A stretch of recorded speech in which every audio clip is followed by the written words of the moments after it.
Pada suatu hari, Abu Nawas singgah di rumah kenalannya seorang Yahudi.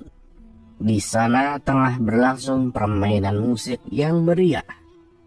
Banyak orang yang menonton, sehingga suasana begitu meriah. Semua tamu yang hadir terlibat dalam permainan musik indah itu, termasuk Abu Nawas yang baru saja masuk. Ada yang bermain kecapi, ada yang menari-nari, dan sebagainya. Semuanya bersuka cita. Ketika para tamu sudah kehausan, tuan rumah menyuguhkan kopi kepada para hadirin. Masing-masing mendapat secangkir kopi, termasuk Abu Nawas. Ketika Abu Nawas hendak meminum kopinya, ia ditampar oleh si Yahudi. Namun karena sudah terlanjur larut dalam kegembiraan, hal itu tidak ia hiraukan. Dan diangkatnya lagi secangkir kopinya. Tapi lagi-lagi pipi Abu Nawas ditampar oleh si Yahudi. Ternyata tamparan yang diterima Abu Nawas pada malam itu cukup banyak. Sampai acara selesai sekitar pukul 2 dini hari. Di tengah jalan baru terpikir oleh Abu Nawas. Jahat benar perangai Yahudi itu. Main tampar saja.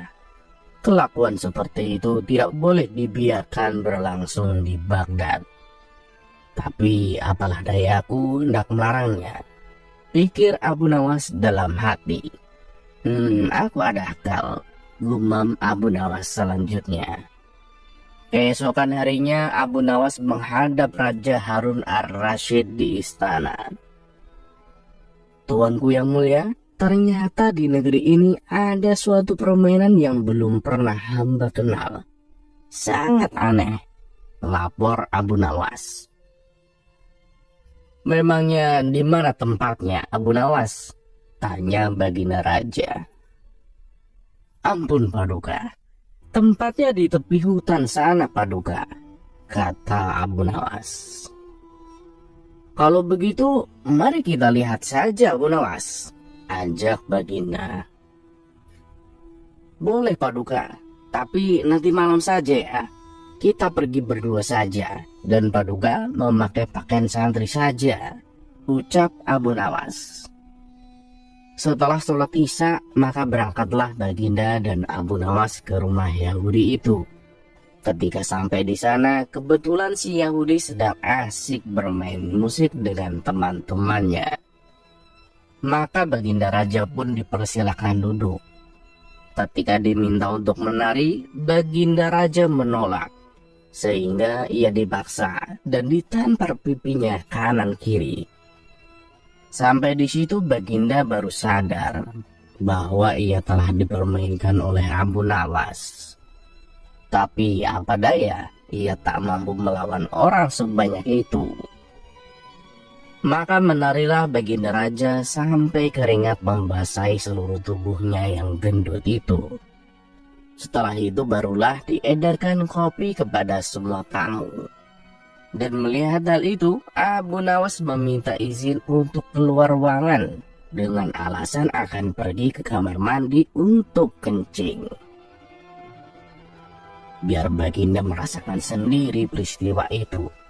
Karena salahnya sendiri tidak pernah mengetahui keadaan rakyatnya. Dan hanya percaya kepada laporan para menteri.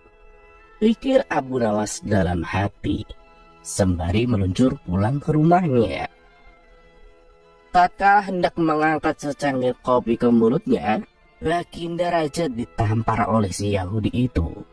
Ketika ia hendak mengangkat cangkir kopinya lagi, ia pun terkena tamparan lagi. Begitu seterusnya, hingga baginda belum pernah mencicipi barang sedikit pun kopi itu. Pada pagi harinya setelah bangun tidur, baginda Raja Harun ar-Rasyid memerintahkan seorang pelayan istana untuk memanggil Abu Nawas. Hai Abu Nawas, baik sekali perbuatanmu tadi malam. Engkau biarkan diriku dipermalukan seperti itu, kata baginda raja. Mohon ampun wahai Paduka yang mulia, Pada malam sebelumnya, hamba telah mendapat perlakuan yang sama seperti itu. Apabila hal itu hamba laporkan secara jujur, pasti Paduka tidak percaya. Dari itulah hamba membawa Paduka ke sana agar mengetahui sendiri perilaku rakyat yang tidak senonoh itu. Jawab Abu Nawas membela diri. Baginda Raja tidak dapat membantah ucapan Abu Nawas. Lalu disuruhnya beberapa pengawal untuk memanggil si Yahudi itu. "Hei Yahudi, apa sebabnya engkau menampar aku tadi malam?" tanya Baginda Raja dengan marah. "Ampun wahai tuanku, sesungguhnya hamba tidak tahu jika malam itu adalah tuanku. Jika sekiranya hamba tahu, hamba tidak akan berbuat seperti itu," jawab si Yahudi membela diri. Apalah daya, pembelaan Yahudi tidak disetujui oleh Baginda Raja. Karena menampar orang termasuk perbuatan maksiat. Dan Baginda harus mengambil tindakan tegas karenanya. "Sekarang terimalah pembalasanku," kata Baginda Raja. "Ampun Paduka yang mulia, mohon ampuni hamba," kata si Yahudi. Segera saja Baginda Raja memerintahkan para prajurit untuk memasukkan si Yahudi ke dalam penjara. Sejak saat itu, Raja Harun ar-Rasyid amat memperhatikan rakyatnya. Ia berterima kasih atas laporan yang diberikan oleh Abu Nawas tersebut. Abu Nawas pun berkata, "Menjadi pemimpin itu jangan sampai hanya duduk di belakang meja, ongkang-ongkang menerima laporan dari para wakilnya. Sekali-kali turunlah ke lapangan, agar mengetahui dengan kepala sendiri keadaan rakyatnya sendiri. Atau barangkali sering-seringlah untuk turun ke lapangan."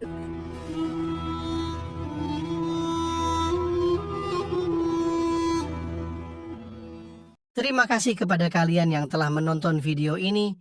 Jangan lupa tekan tombol subscribe-nya dan nyalakan notifikasinya untuk mendapatkan video-video seru mabar lainnya dari channel Mr. Togok 9. Oke, wassalamualaikum warahmatullahi wabarakatuh. Salam Rahayu.